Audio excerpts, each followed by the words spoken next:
On March 10, 2019, Ethiopian Airlines Flight 302 took off from Addis Ababa International Airport in Ethiopia. After only 6 minutes of flight, it crashed, killing all 157 passengers and crew on board. On October 29, 2018, and under similar circumstances, Lion Air Flight 610 left Jakarta International Airport. It crashed 12 minutes after takeoff, killing 189 passengers and crew. What do these two incidents have in common? Both involved Boeing 737 MAX 8 aircrafts. It's too early to pinpoint what exactly happened on board these two flights or what caused the pilots to lose control of the aircraft only a few minutes after takeoff. Formal investigations are still underway. What we do know, however, is that the two planes were equipped with the same recently developed anti-stall maneuvering characteristics augmentation system (MCAS) system. The newly built 737 MAX 8, which first took off in early 2016, came with the promise of better fuel efficiency and significant improvements relative to previous 737s. Engines were relocated to a lower height and nacelles, the pods around the engines, were redesigned. What Boeing engineers soon noticed, though, was that the new design caused the plane to nudge skyward.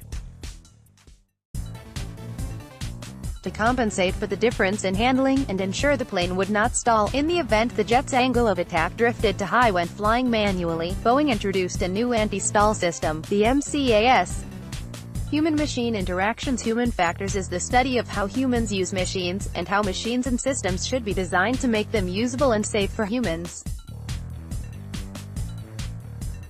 One cornerstone principle is that the human, and not the machine, should be put at the center of the design process.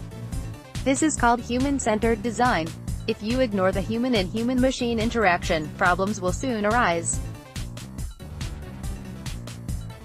As an assistant professor of cognitive ergonomics at the University of Windsor, my work examines how users interact with human-machine interfaces in everyday settings. My expertise covers the assessment and human factors design of human-machine interaction in transportation and manufacturing. Understanding what the machine does and how it works is necessary for its correct use. Mental models are mental representations or pictures of how the system works. Accurate mental models are critical to help the user utilize systems for their intended purpose. Incomplete or inaccurate mental models, instead, cause improper system use, and often lead to accidents.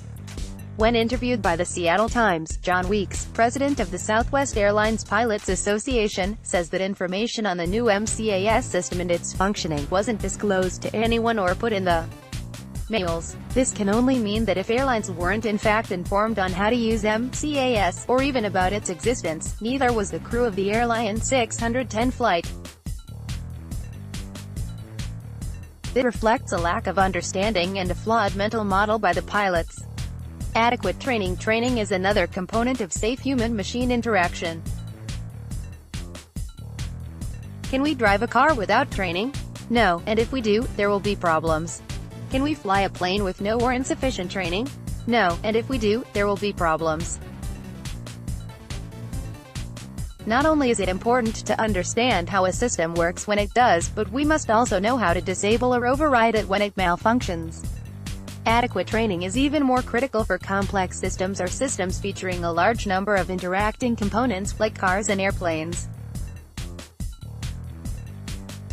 Emerging evidence shows that the training offered to 737 MAX 8 pilots prior to the Lion Air crash in October amounted to an iPad lesson for an hour. It is still unclear whether and how pilot training changed in the aftermath of the first 737 MAX 8 crash. Two reports, one from the New York Times and one from Reuters, suggest that a pilot of the recent Ethiopian Airlines Flight 302 had not practiced using the new 737 MAX 8 flight simulator to anticipate possible differences with earlier 737 models. Tug-of-war between plane and pilots. So how would training have made any difference in preventing the crashes? Les Westbrooks, an associate professor at Embry-Riddle Aeronautical University, suggests that flying with the malfunctioning MCAS system engaged can be described as a tug-of-war between the machine and the pilot. The pilot was attempting to pull the plane up, and the malfunctioning system was pushing its nose down.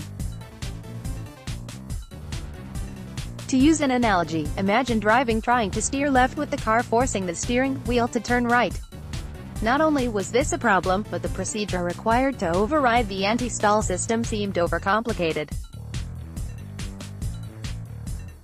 Even knowing how to manually override MCAS would have required the pilots to put into action a complicated series of commands.